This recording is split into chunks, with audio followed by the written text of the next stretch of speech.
రాష్ట్ర ముఖ్యమంత్రి గౌరవనీయులు శ్రీ నారా చంద్రబాబు నాయుడు గారి అధ్యక్షన రాష్ట్ర సచివాలయంలో జరిగిన ఈ కేబినెట్ సమావేశంలో పలు అంశాలపై చర్చ జరిగి నిర్ణయం తీసుకోవడం జరిగింది. వాటిలో మొదటిది వ్యవసాయం మరియు సహకార శాఖ 24-25 ఖరీఫ్ ధాన్యం సేకరణ కోసం అవసరమైన నిధుల్ని ఎన్సీడీసీ నుంచి అంటే 700 కోట్లు AP state cooperative marketing federation limited అదనపు రుణ సౌకర్యంగా 700 కోట్ల మేర రుణాన్ని పొందేందుకు ప్రభుత్వ హామీని పొడిగించడం మరియు ప్రభుత్వ గ్యారంటీ కమిషన్ను మాఫీ చేయడంతో పాటు ఆ నిధులను AP state civil supplies corporation లిమిటెడ్కు బదిలీ చేయడం కోసం చేసిన ప్రతిపాదనకు రాష్ట్ర మంత్రిమండలి ఆమోదం తెలిపింది. ఇదేంటంటే రాష్ట్ర ప్రభుత్వం ప్రతిష్టాత్మకంగా తీసుకున్న ధాన్యం సేకరణ దేశంలో ఎక్కడా లేని విధంగా కూటమి ప్రభుత్వం ఆంధ్రప్రదేశ్లో ప్రతి రైతుకి కూడా ప్రభుత్వం సేకరించిన ధాన్యానికి 24 గంటలు కొన్ని సందర్భాల్లో 6-7 గంటల్లోనే డబ్బులు చెల్లించిన ప్రభుత్వం ఈ దేశంలో కేవలం చంద్రబాబు నాయుడు గారి ప్రభుత్వం అనే విషయాన్ని గమనిస్తూ మరి ఇప్పటికే 6,000 కోట్ల రూపాయలని 6,200 కోట్ల రూపాయలని రైతుల ఖాతాలకి జమ చేశాం. ఎందుకంటే ఈ సీజన్లో 28,83,238 మెట్రిక్ టన్నుల్ని ధాన్యం సేకరించి దాదాపు 4.6 లక్షల రైతుల దగ్గర నుంచి సేకరించి వాళ్ళకి 6,469 కోట్లని చెల్లించడం జరిగింది. ఇంకా కూడా కొంత ప్రొక్యూర్మెంట్ ఉందనే ఉద్దేశంతో ఎక్కడా కూడా రైతు ఇబ్బంది పడకూడదనే ఉద్దేశంతో మరో 700 కోట్ల రూపాయలని రుణంగా పొంది దాన్ని ఏపీ స్టేట్ సివిల్ సప్లైస్ కార్పొరేషన్కి ఇవ్వటం జరుగుతుంది. మిగిలిన ధాన్యాన్ని కూడా కొనడం జరుగుతుందని చెప్పేసి మనం చేస్తామని మరి చర్చ సందర్భంగా ముఖ్యమంత్రి గారు ఈ సీజన్లో ఏదైతే ఈ ధాన్య సేకరణలో ప్రత్యేకంగా మాయిశ్చర్ విషయంలో ఏదైతే సమస్యలు ఎదుర్కొన్నామో వచ్చే సీజన్లో అటువంటి సమస్యలు పునరావృతం కాకుండా ఒక ఫుల్ ప్రూఫ్ మెథడాలజీని మీరు ఎవాల్వ్ చేయాలి అని చెప్పేసి ఆదేశించడం కూడా జరిగింది. ఏదేమైనా కూడా రైతుకి ఎటువంటి అసౌకర్యం కలక్కోకుండా తను పండించిన పంటని గిట్టుబాటు ధరకి అమ్ముకునే విధంగా సౌలభ్యం ప్రభుత్వం తరఫున కల్పించాలని చెప్పేసి ఆదేశించడం కూడా జరిగిందని చెప్పేసి మనం చేస్తాం. అదేవిధంగా AP ferro alloys producers association GOMS number 26/16/11/23 ఏదైతే టారిఫ్ విద్యుత్ సుంకంలో తగ్గింపులు ఏదైతే ఇంత ముందు ఇవ్వబడ్డాయో దాన్ని మరో 6 నెలలు అంటే మార్చ్ 2025 వరకు కూడా పొడిగించమని చెప్పేసి రిక్వెస్ట్ చేస్తే ఆ ప్రతిపాదనని మంత్రిమండలి పెట్టడం జరిగింది. దాన్ని ఆమోదించడం జరిగిందని చెప్పేసి మనం చేస్తాం. దీని మూలంగా 300 కోట్ల రూపాయలు అదనపు భారం ప్రభుత్వం మీద పడుతుంది. పడినప్పటికి కూడా దాదాపు 30-40 వేల మందికి సంబంధించిన భవిష్యత్తుకు సంబంధించిన విషయం కాబట్టి ఈ ఫెర్రో ఎలాయిస్ ఇండస్ట్రీలో దాదాపు 40,000 మంది పనిచేస్తూ ఉన్నారు. వీరి కోసం ఈ ఎంప్లాయీస్ కోసం ఈ భారాన్ని భరించడానికి సిద్ధపడిందని చెప్పేసి మనం చేస్తాం. ఈ ఫెర్రో ఎలాయిస్ ఇండస్ట్రీలో మన పవరే ఒక రా మెటీరియల్ లాంటిది కాబట్టి ప్రతిసారి ఇటువంటి సమస్యలు ఈ ఇండస్ట్రీ ఎదుర్కొంటూ ఉంటుంది రెగ్యులర్ ఇంటర్వెల్స్లో. గతంలో కూడా ఇటువంటి సమస్య వచ్చినప్పుడు ఉమ్మడి రాష్ట్రంలో కూడా మన ముఖ్యమంత్రి చంద్రబాబు నాయుడు గారు ముఖ్యమంత్రిగా ఉన్నప్పుడే అప్పుడు పోచంపాడు కాదు పాలవంచలో నవాబాద్ ఫెర్రో ఎలాయిస్ ఇటువంటి సమస్య వచ్చినప్పుడు కూడా ఇదే విధంగా వారికి హెల్పింగ్ హ్యాండ్ ఇవ్వటం జరిగింది. మరి భవిష్యత్తులో దీన్ని నివారించడానికి పర్మనెంట్ చర్యలు ఏమైనా తీసుకోవచ్చేమో కూడా ఆలోచించమని చెప్పేసి ముఖ్యమంత్రి గారు ఆదేశించడం జరిగిందని చెప్పేసి మనం చేస్తాను. అదేవిధంగా 62 నియోజకవర్గాల్లో 63 అన్నా క్యాంటీన్స్ని ప్రారంభించడానికి ఏదైతే ప్రతిపాదన చేశారో ఆ ప్రతిపాదన కూడా ఆమోదించడం జరిగింది. ఇప్పటికే 203 అన్నా క్యాంటీన్లు రాష్ట్రంలో ఏర్పాటు చేయడమే కాకుండా కేవలం 5 రూపాయలకి పూటకి పేదవాడు శుచికరమైన భోజనం ఆకలి తీర్చే కార్యక్రమం ఒక పుణ్య కార్యక్రమాన్ని ప్రభుత్వం చేస్తూ ఉంది. మిగతా ఎక్కడైతే లేవో ఆ నియోజకవర్గాల్లో కూడా ఈ కార్యక్రమం చేయబోతుందని చెప్పేసి మనం చేస్తా ఉన్నాం. దీనికి ఒక సపరేట్ సొసైటీని ఒకటి ఎస్టాబ్లిష్ చేయాలని, దానికి మేనేజ్మెంట్ కమిటీ, అదేవిధంగా అడ్వైజరీ కమిటీ అటువంటి అన్నిటిని కూడా ఏర్పాటు చేసి ఇంకా మెరుగ్గా దీన్ని ఎట్లా ఆపరేట్ చేయాలి. కొంతమంది డొనేషన్ చేస్తానికి కూడా ముందుకు వస్తూ ఉంటారు ఇటువంటి గొప్ప కార్యక్రమంలో. సో ఇటువంటి సొసైటీ ఏర్పాటు చేసి దాన్ని సెల్ఫ్ రిలయంట్గా చేయాలని చెప్పేసి కూడా ఆలోచన ఉంది ప్రభుత్వం. నెక్స్ట్ టైము ఆ ప్రపోజల్ కూడా ఆలోచించమని చెప్పేసి కూడా అడ్వైస్ చేయడం జరిగిందని చెప్పేసి మనం చేస్తాం. అదేవిధంగా నాగావళి నదిపై సర్దార్ గౌతుల చిన్న తోటపల్లి బ్యారేజ్ మీద ఎడమవైపు హెడ్ స్లూయిస్, లెఫ్ట్ సైడ్ కూడా 2 సైడ్లు కూడా 1 మెగావాట్, 1 మెగావాట్, తర్వాత 2.7 మెగావాట్స్ హైడ్రో ప్రాజెక్ట్ని ఏర్పాటు చేస్తానికి ఆమోదం తెలిపడం, ఎన్ఓసి జారీ చేయడానికి ప్రభుత్వం ఆమోదం తెలిపిందని చెప్పేసి మనం చేస్తాను. మరి ఆ ప్రాంతాల్లో లో వోల్టేజ్ సమస్య కానివ్వండి, లేకపోతే ఇంకా బెటర్ పవర్ సప్లై సిస్టమ్ని ఏర్పాటు చేయడానికి ఈ ప్రాజెక్ట్ ఉపయోగపడుతుంది అని చెప్పేసి కూడా మనం చేస్తాను.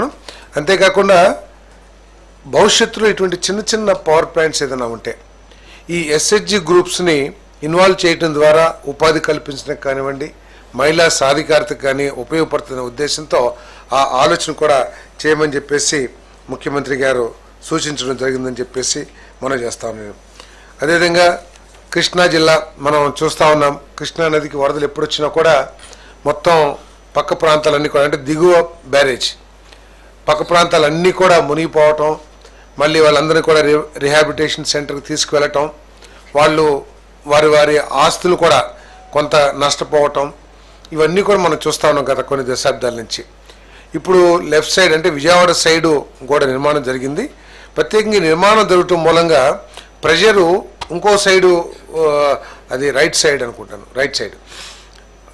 రైట్ సైడు భూముల మీద పడే పరిస్థితి ఉంది. అక్కడ సుందరయ్య నగర్ కానివ్వండి, మహానాడు కాలనీ కానివ్వండి, ఇవన్నీ కూడా ఇంకెక్కువ ముంపుకి గురయ్యే అవకాశం ఉంది.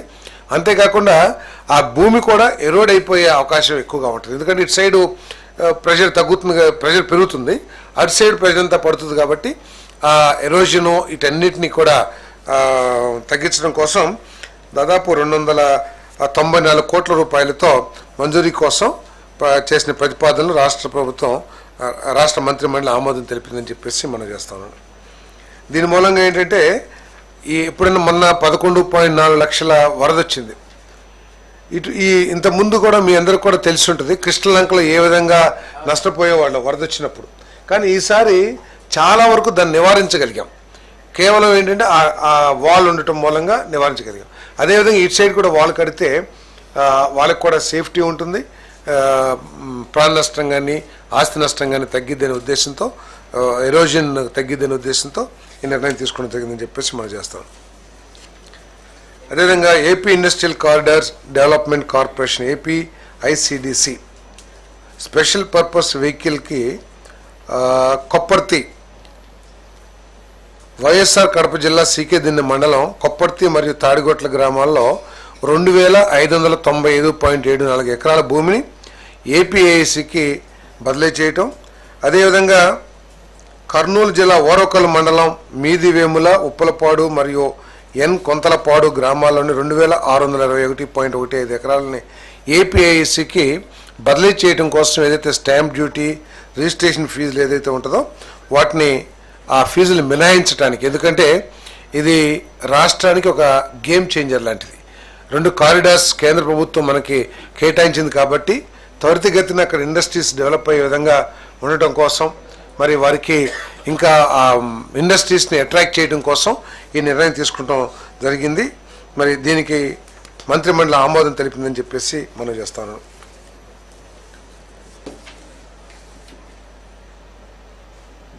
GOMS 84 డేటెడ్ 24/2/23 ద్వారా అర్బన్ ల్యాండ్ సీలింగ్ భూముల క్రమబద్ధీకరణకై దరఖాస్తుల దాఖలు సౌకర్యం మరియు 22A కింద నిషేధిత ఆస్తులుగా నోటిఫై చేయబడి భూముల క్రమబద్ధీకరణ కోసం నిబంధనలు, షరతులకు అనుగుణంగా సంబంధిత రుసుము చెల్లించడం ద్వారా మిగిలిన దరఖాస్తుల స్వీకరణకు గడువును 31/12/2025 వరకు పొడిగించాలని చేసిన ప్రతిపాదనకు మంత్రిమండలి ఆమోదం తెలిపిందని చెప్పేసి మనం చేస్తా ఉన్నాను.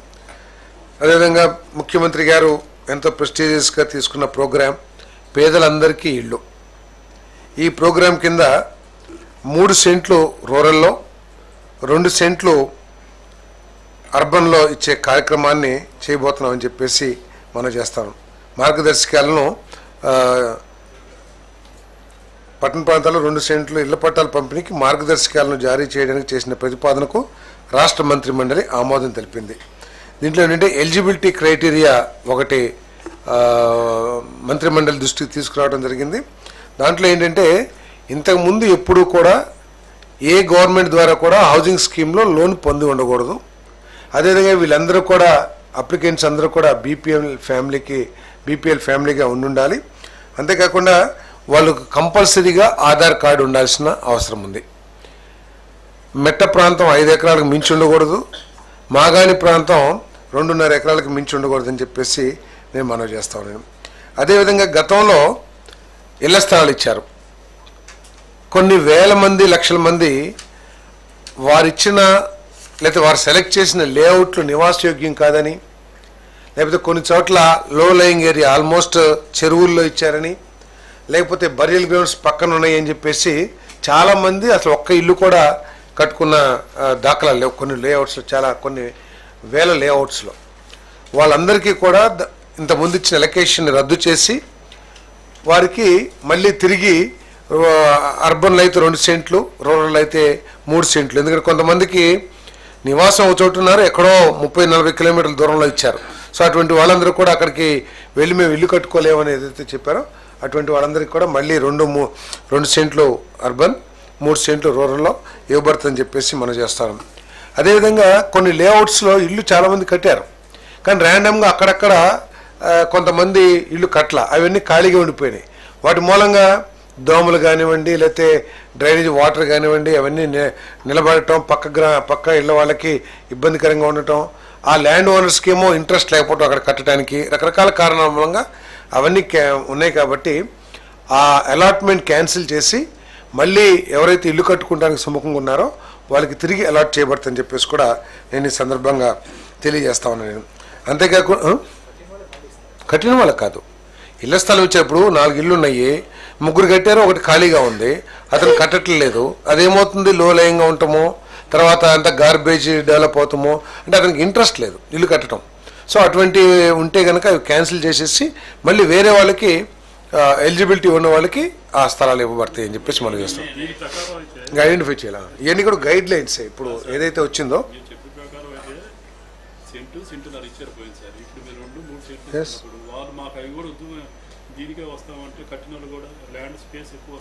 అంటే ఇప్పుడు ఇక్కడ వన్కూరులో ఉందనుకోండి, లేకపోతే ఇక్కడ గొల్లపూడిలో ఉందనుకోండి, అక్కడ ఉన్నతను ఎక్కడో ఇస్తామని చెప్పేసి రారు కదా, అక్కడ ఇంకా ఎక్కువ రిక్వైర్మెంట్ రాకపోవచ్చుగా. ఇప్పుడు ఫర్ ఎగ్జాంపుల్ వన్కూరులో 25,000 మందికి ఇచ్చారు. సో ఇంకా కొత్తగా అక్కడ రిక్వైర్మెంట్ రాకపోవచ్చు. సో అందుకని అటువంటి వాళ్ళకి ఇవ్వటం జరుగుతుంది. సో ఇదంతా డెవలప్ అయినా కూడా కాదు పర్లేదు అడగనండి, అయినా కూడా డెవలప్డ్ కాలనీ, అది ఇన్ఫ్రాస్ట్రక్చర్ ఉన్న కాలనీ, రెడీగా ఇల్లు కట్టుకొని గృహప్రవేశం చేయడానికి అవకాశం ఉన్న కాలనీ, లేకపోతే అతను అక్కడ నివాసం ఉంటున్న విలేజ్కి దగ్గరగా ఉండి అతనికి అక్కడ ఇంట్రెస్ట్ చూపించవచ్చు. ఇంట్రెస్ట్ చూపిస్తేనే ఇస్తాం, లేకపోతే బలవంతంగా ఇవ్వాల్సిన అవసరం లేదు. అంతేకాకుండా ముఖ్యమంత్రి గారు కూడా ఈ కాలనీస్ గురించి మంచి సూచనలు చేయడం జరిగింది. ఇన్ఫ్రాస్ట్రక్చరు బాగా చేయాలని, జేజేఎం అదేవిధంగా అమృత్లో కేంద్ర ప్రభుత్వ పథకాలని ఆసరాగా చేసుకుని ఇక్కడ ఇన్ఫ్రాస్ట్రక్చర్ డెవలప్ చేయాలని చెప్పేసి, అదేవిధంగా ఎస్సీ ఎస్టీ అదర్స్ అందరు కూడా ఈ సోలార్ ప్యానెల్స్ పెడితే వాళ్ళకి ఆదాయం వచ్చే విధంగాను, అదేవిధంగా వాళ్ళకి విద్యుత్ భారం పడకుండాను ఉపయోగం ఉంటుంది. ఏదైతే subsidy central government state government ఇస్తుందో అవి ఇచ్చేసి మిగతా అమౌంట్ అప్పు తీరే వరకు కూడా ఆ పవర్ని ప్రభుత్వమే కొనుగోలు చేయటం, ఇవన్నీ కూడా చాలా ఆలోచన చేశారు. ఇవన్నీ కూడా డెవలప్ చేయాలని చెప్పేసి ముఖ్యమంత్రి గారు, ఎందుకంటే ఈ కాలనీల్ని చాలా బ్రహ్మాండంగా చేయాలి, నివాసయోగ్యమే కాకుండా చాలా క్లీన్లీనెస్ కానివ్వండి, లేకపోతే డెవలప్డ్ ఇన్ఫ్రాస్ట్రక్చర్ అంతా ఉండేట్టు చేయాలని చెప్పేసి వారి ఆలోచన చెప్పేసి మనం చేస్తాను. ఆంధ్రప్రదేశ్ రాష్ట్రంలో ఆక్రమణకు గురైన అభ్యంతరం లేని ప్రభుత్వ స్థలాల్లో అర్హులైన నిరుపేదలు 15/10/2019 నాటి నిర్మించుకున్న నివాస గృహాలను క్రమబద్ధీకరించేందుకు చేసిన ప్రతిపాదనకు రాష్ట్ర మంత్రిమండలి ఆమోదం తెలిపింది. 15/10/2019 అప్పటికి ఆల్రెడీ అప్లై చేసుకున్నారు. ముందు అప్లై చేసుకున్నట్టుని చేశారు.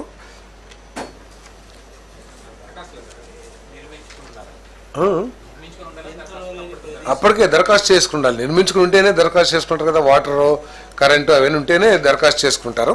సో వీటన్నిటికీ కూడా కొన్ని నిబంధనలు అమలు చేస్తూ ఈరోజు కొత్త జీవో ఇష్యూ చేయబడుతుంది. పాత జీవోలన్నీ రద్దయిపోయి ఈ కొత్త జీవో అమల్లోకి వస్తుందని చెప్పేసి కూడా ఈ సందర్భంగా తెలియజేస్తాను. ఇదిగా ఆక్రమించుకున్నాడు గవర్నమెంట్ అంటే అబ్జెక్షన్ లేని ఇళ్ల స్థలాల్లో. ఇప్పుడు మనం చూస్తున్న కొన్ని ప్రభుత్వాలు నిర్దాక్షిణ్యంగా కొట్టేస్తుంది కొన్ని ప్రభుత్వాలు, కానీ ఇక్కడ ప్రభుత్వం అది కాకుండా మానవీయత కోణంతో ఆలోచన చేసి కట్టుకుని అభ్యంతరకరం లేని ప్రభుత్వ స్థలాల్ని క్రమబద్ధీకరించాలని చెప్పేసి నిర్ణయం తీసుకుంది. దానికి కూడా టారిఫ్ లాగా పెట్టారంటే 150 గజాల వరకు ఏమో బీపీఎల్ ఫ్యామిలీస్కి ఫ్రీగా, అదేవిధంగా 150 నుంచి 200 వరకు అయితే కొంత అమౌంట్ అది పెట్టండి. హౌస్ సైట్స్ది కాదు, హౌస్ సైట్స్ కాదు, ఇది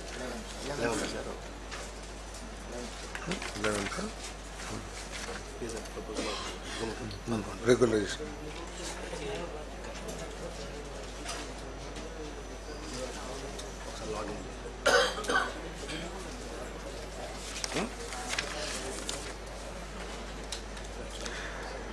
అదేవిధంగా గ్రామ సచివాలయం, వార్డు సచివాలయాలు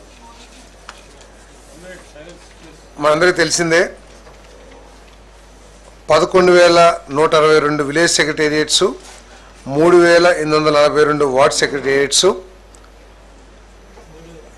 3,842 వార్డ్ సెక్రటేరియట్స్ ఇంతకుముందు ఎస్టాబ్లిష్ చేయడం జరిగింది. దాంట్లో 11 మంది విలేజ్ సెక్రటేరియట్లు, 10 మంది వార్డ్ సెక్రటేరియట్లో అలాట్ చేశారు ఎంప్లాయీస్ని. కానీ ఒక ఆలోచన రహితంగా చేసిన కార్యక్రమం కానివ్వండి, లేకపోతే ముందు చూపు కానివ్వండి, లేకపోతే ఏదైనా ఆలోచనకి ఫైనాలిటీ ఇవ్వకోకుండా చేయటం మూలంగా ఈ గ్రామ సచివాలయాలు అంత ఎఫెక్టివ్గా ప్రజలకి మేలు చేసే విధంగా పనిచేయట్లేదనే అభిప్రాయం ఉంది. తర్వాత వీళ్ళందరినీ కూడా గవర్నెన్స్ చేయటం కానివ్వండి, వాళ్ళకొక మార్గదర్శకం ఇవ్వటం కానివ్వండి, ఈ చాలా లోపాలు కనపడతా ఉన్నాయి. దీన్ని దృష్టిలో పెట్టుకుని 3 కేటగిరీస్గా వీటిని విభజించడం జరిగిందని చెప్పేసి మనం చేస్తాం. ఇది ఈ గ్రామ వార్డ్ సెక్రటేరియట్స్ని 3,500 జనాభా పైబడి ఉన్న ఒక సెక్రటేరియట్, అదేవిధంగా 2,500 నుంచి 3,500 వరకు జనాభా ఉన్న సెక్రటేరియట్స్, అదేవిధంగా 2,500 కంటే తక్కువ ఉన్న సెక్రటేరియట్స్, జనాభా తక్కువ ఉన్న సెక్రటేరియట్స్. ఈ 3 సెక్రటేరియట్స్ని ఏర్పాటు చేసి 2,500 కంటే తక్కువ ఉన్న జనాభాలో 6గురిని, 2,500 నుంచి 3,500 వరకు ఉన్న జనాభా ఉన్న సెక్రటేరియట్స్లో 7 మందిని, 3,500 పైబడి ఉంటే 8 మందిని ఈ ఆల్రెడీ అపాయింట్ అయిన వారందరినీ కూడా కేటాయించడం జరిగిందని చెప్పేసి మనం చేస్తాం. నేను వార్డు విలేజ్ 2 కూడా ఈ జనాభాను బట్టి 3,500 పైబడి ఉంటే ఒక కేటగిరీ, ఏ కేటగిరీ అనుకోండి, అక్కడ 8 మెంబర్స్. 2,500 నుంచి 3,500 వరకు ఉంటే బి కేటగిరీ, అక్కడ 7 మందికి.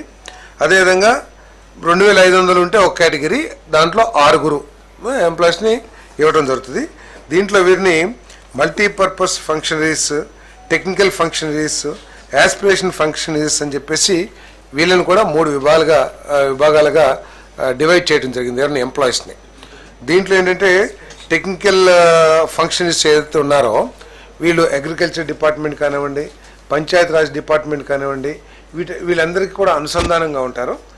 ఆ డిపార్ట్మెంట్స్కి వీళ్ళ సేవలు ఏదైనా కావాలంటే జిఏడి ప్రిన్సిపల్ సెక్రటరీ ఎవరైతే ఉన్నారో వారి ద్వారా వీళ్ళ సేవల్ని వినియోగించుకోవడానికి అవకాశం ఉంటుంది. రెగ్యులర్గా గవర్నమెంట్ ఇచ్చే ప్రోగ్రామ్స్ ఏదైతే ఉన్నాయో అగ్రికల్చర్ డిపార్ట్మెంట్ కానీ లేదా పంచాయత్ రాజ్ ఆ పనులన్నీ కూడా ఈ టెక్నికల్ వాళ్ళు చేస్తూ ఉంటారు. అదేవిధంగా వీళ్ళకి హెడ్స్గా గ్రామ సచివాలయాలు అయితేనేమో పంచాయతీ సెక్రటరీ హెడ్గా ఉంటాడు. అదే వార్డ్స్లో అయితేనేమో వార్డ్ అడ్మినిస్ట్రేషన్ సెక్రటరీ వీళ్ళందరికీ కూడా హెడ్గా ఉంటారు. దీంట్లో ఏంటంటే ఇప్పుడు ప్రస్తుతం ఉన్న సిస్టంలో ఎవరు హెడ్డింగ్ ఆ మొత్తం 10 మందికి హెడ్ అనేది ఒక నిబంధన లేకుండా ఉండటం మూలంగా వార్డ్ సెక్రటేరియట్ ఏమో వార్డు సచివాలయంలో, పంచాయతీ సెక్రటరీ ఏమో విలేజ్ సెక్రటేరియట్లో హెడ్గా ఉంటారని చెప్పేసి మనం చేస్తాం. ఇదంతా ఏంటంటే ఎఫెక్టివ్గా రేషనలైజ్ చేసి ప్రజలకు ఇంకా మెరుగైన సేవలు అందించడం కోసం ఈ నిర్ణయం తీసుకోబడిందని చెప్పేసి మనం చేస్తాం. నేను మరి ఏదైతే యాస్పిరేషనల్ ఫంక్షన్ ఇస్తున్నారో ప్రభుత్వం సాంకేతికంగా అనేక విధానాలని అమల్లోకి తీసుకొస్తూ ఉంది. డ్రోన్ కానివ్వండి, లేదా ఆర్టిఫిషియల్ ఇంటెలిజెన్స్ కానివ్వండి, లేదా ఐఓటీ కానివ్వండి, ఇవన్నిటిని కూడా ఏంటంటే క్వాలిఫికేషన్ ఈ వార్డ్ సచివాలయం ఈ స్టాఫ్ అందరూ కూడా చాలామంది హైలీ క్వాలిఫైడ్ పర్సన్స్ ఉన్నారు. వాళ్ళ క్వాలిఫికేషన్ బట్టి వాళ్ళని ఈ 3 కేటగిరీలుగా విభజించడం జరిగిందని చెప్పేసి మనం చేస్తాము.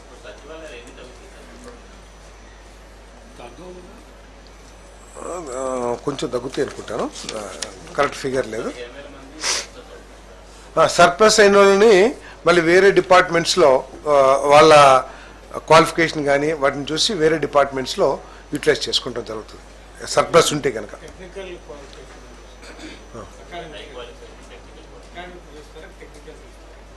Qualification different. ఇప్పుడు అగ్రికల్చర్ ఉంది, అక్కడ అగ్రికల్చర్ బీఎస్సీ చదివిన వాళ్ళు ఉండొచ్చు. వారి స్పెషలైజేషన్ బట్టి దాన్ని చూస్తాం. లేదు, దీనికోసం నిబంధనల్ని పొందుపరిచారు. దీన్ని మానిటర్ చేస్తానికి స్టేట్ లెవెల్ కమిటీ ఒకటి, డిస్ట్రిక్ట్ లెవెల్ కమిటీని కూడా చేశారు. స్టేట్ లెవెల్ కమిటీ ఏమో మన రెవెన్యూ మినిస్టర్ చైర్మన్గా, ఎంఏయుడి హౌసింగ్ మినిస్టర్స్ మెంబర్స్గా, ఇంకా ప్రిన్సిపల్ సెక్రటరీస్ వాళ్ళందరూ ఉంటారు. మన డిస్ట్రిక్ట్లోనేమో ఇన్ఛార్జ్ మినిస్టర్ చైర్మన్ అనుకుంటాను, if I'm not wrong. Incharge minister చైర్మన్గా కలెక్టరు, తర్వాత ప్రజాప్రతినిధులు అందరూ కూడా దాంట్లో సభ్యులుగా ఉంటారు. ఇవన్నీ కూడా నిబంధనలు ఇవన్నీ కూడా పరిశీలించడానికి వీటన్నిటి కూడా వాళ్ళ మానిటరీలో జరుగుతుంది.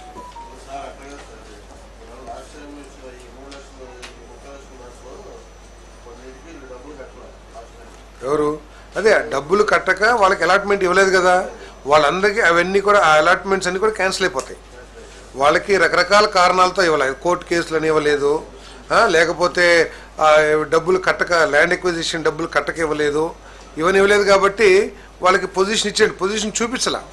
ఇన్ అదర్ వర్డ్స్ ఏంటంటే పట్టాలు ఇచ్చారు కానీ పొజిషన్ చూపించలా. ఏ భూములు అయితే పట్టాలు ఇచ్చారో ఆ భూమికి డబ్బులు కూడా కట్టలే కదా ప్రభుత్వం. సో అవన్నీ క్యాన్సిల్ చేసి వాళ్ళకి మళ్ళీ 2 సెంట్లు 3 సెంట్లు నిబంధనలు ఏదైతే ఉన్నాయో దాని ప్రకారం ఇవ్వటం జరుగుతుంది.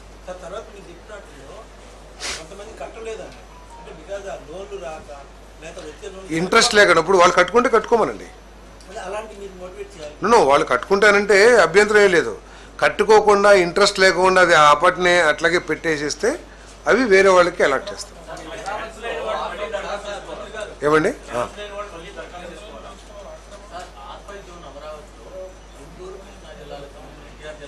అదే ఏదైతే కోర్టు కేసుల్లో ఉన్నాయో ఆ అలాట్మెంట్స్ అన్ని క్యాన్సిల్ అయిపోయి మళ్ళీ కొత్తగా వాళ్ళకి అలాట్మెంట్ చేస్తాం.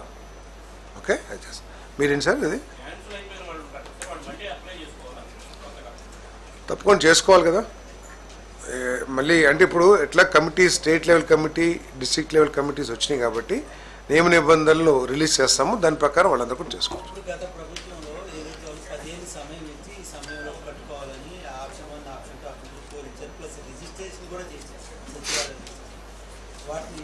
సో వాళ్ళకి ఇంట్రెస్ట్ లేకపోతే క్యాన్సిల్ చేస్తామంటున్నాను నేను. ఫ్రీ హోల్డ్ భూములు రిజిస్ట్రేషన్ చట్టం 22A జాబితాలో బదిలీ చేయబడిన భూముల తొలగింపు ఇవన్నీ కూడా చర్చించడం జరిగింది క్యాబినెట్లో. దీని మీద మంత్రుల్ని తర్వాత ప్లానింగ్ బోర్డ్ మినిస్టర్స్ని వాళ్ళందరూ కూడా ఇంకా ఎక్కువగా వైడ్గా డిస్కస్ చేసి మినిస్టర్స్తో కానీ లేదా ఆయా జిల్లాల్లో ఎమ్మెల్యేస్ ఇంకా అధికారులు అందరు స్టేక్ హోల్డర్స్తో చర్చించి ప్రతి ఒక్కరు కూడా ఒక ఐడియాస్తో రమ్మని చెప్పేసి మళ్ళీ డిస్కషన్ జరుగుతుంది. దీంట్లో ఏంటంటే ఇంకేం సబ్ కమిటీ చేయలేదు. 13.59 లక్షల ఎకరాల భూములు ఉన్నాయి.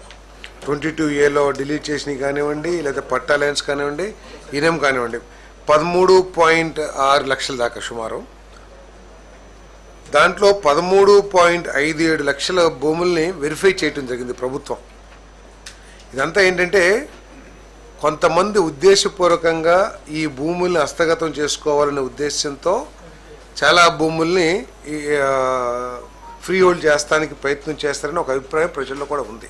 సో వీటన్నిటిని దృష్టిలో పెట్టుకుని పేదవాడికి నష్టం జరగకుండా, ఏదో భూముల్ని ల్యాండ్ బ్యాంకులను డెవలప్ చేసుకునే వాళ్ళకి అనుకూలంగా కాకుండా, అవసరమైతే ప్రభుత్వ అవసరాలు, సపోజ్ ఏదైనా ఇండస్ట్రియల్ పార్క్ ఏర్పాటు చేయాలి, దానికి ప్రిఫరెన్స్ ఇచ్చే విధంగా, లేదు ఇళ్ల స్థలాలకి ఇవ్వాల్సి వస్తుంది, వాటికి ప్రిఫరెన్స్ ఇచ్చే విధంగా.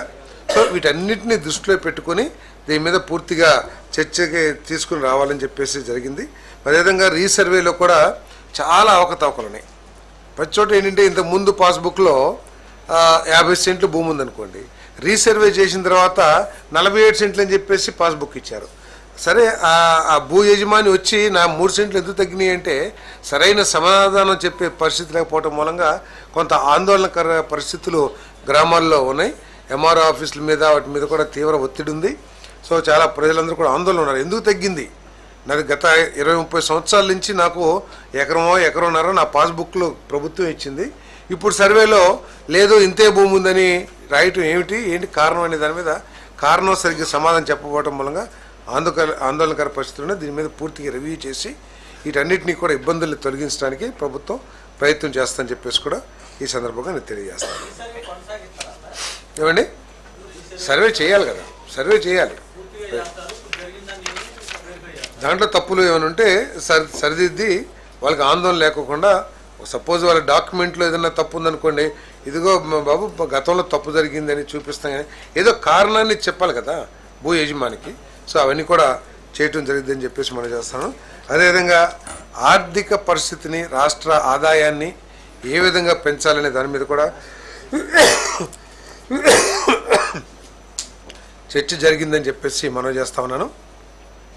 మరి ఆర్థిక పరిస్థితిని పట్టాలెక్కించడానికి ప్రభుత్వం తీవ్ర కృషి చేస్తున్న విషయాన్ని కూడా మీ దృష్టికి తీసుకొస్తా ఉన్నాను. అదే మంత్రిమండలిలో కూడా చర్చ జరిగింది అని చెప్పేసి మనం చేస్తా ఉన్నాను. మరి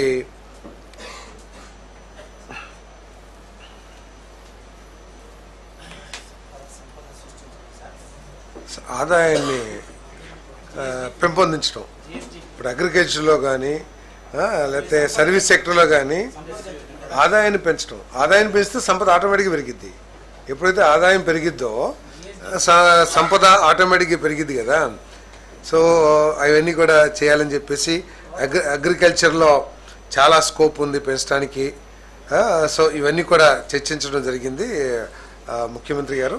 ఈ పర్టికులర్గా ఈ డిపార్ట్మెంట్స్ని ఏదైతే agriculture, allied agriculture, service sectors, వీళ్ళందరూ కూడా, తర్వాత ఇండస్ట్రీస్, వీళ్ళందరూ కూడా ఎక్కువ దృష్టి పెట్టి మరి ఏదైతే స్వర్ణాంధ్ర 2047 లక్ష్యాలు ఉన్నాయో ఆ లక్ష్యాలని చేరుకునే దిశలో భాగంగా ఈ ఆదాయాన్ని పెంచడానికి కృషి చేయాలని చెప్పేసి కూడా మరి ముఖ్యమంత్రి గారు అందరికీ సూచనలు చేయడం జరిగిందని చెప్పేసి నేను మనవి చేస్తా ఉన్నాను. ఏదండి, టార్గెట్స్ ఏం పెంచలేదు, చెప్పలేదు, చేయాలని చెప్పేసి మాత్రం చెప్పడం జరిగింది. ఏదండి, 7 నుంచి 15% చేస్తే డబల్. కానీ మన ఆదాయం 3-4 రెట్లు పెరిగిపోయే అవకాశం ఉంది.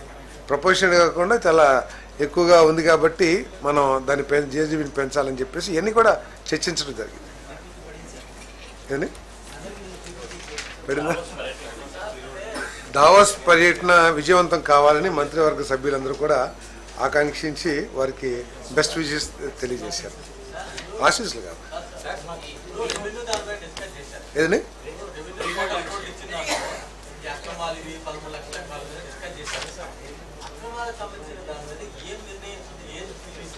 అంటే డీవియేషన్స్ ఉన్నాయి, వాటన్నిటిని ఇంకా అదే రెగ్యులైజ్ చేస్తలా. ఏదైతే రిజిస్ట్రేషన్ చేసుకున్నారో వాటిని ఏమో రెగ్యులైజ్ చేయకుండా వాటిని హోల్డ్లో పెట్టారు. సో ఇంకా నెక్స్ట్ క్యాబినెట్ మీటింగ్కి మమ్మల్ని అందరినీ కూడా ప్లానింగ్ బోర్డ్ మినిస్టర్స్ని, అంటే అందరూ ప్లానింగ్ బోర్డ్ మినిస్టర్సే కాబట్టి వారి వారి జిల్లాల్లో స్టేక్ హోల్డర్స్ అందరితో, ప్రజాప్రతినిధులు అందరితో చర్చించి వారి అభిప్రాయాన్ని కూడా గ్రౌండ్ రియాలిటీని కూడా తీసుకోమని చెప్పేసి చెప్పచ్చు. అంటే మొత్తం ఎన్ని ఎకరాలు ఉన్నాయని చెప్తున్నాను నేను.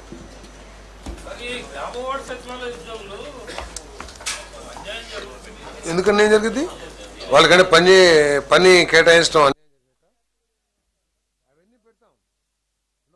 జాబ్ చార్ట్ ఇవ్వటమే కాకుండా వారికి ట్రైనింగ్ కూడా ఇవ్వటం జరుగుతుందని చెప్పేసి మనం చేస్తాం. వాళ్ళందరికీ కూడా ట్రైనింగ్ కూడా ఇస్తాం. అవన్నీ కూడా ఇప్పుడు ఈ రేషనలైజేషన్లో అవన్నీ కూడా నిర్ణయాలు తీసుకుంటారు. ఏ డిపార్ట్మెంట్లు ఏ వర్కులు చేయాలి వాళ్ళందరూ కూడా జాబ్ చార్ట్స్ ఇవ్వటం, ఆ జాబ్ చార్ట్స్ ప్రకారం వాళ్ళకి ట్రైనింగ్ ఇవ్వటం అవన్నీ కూడా చేస్తాం. Okay, thank you.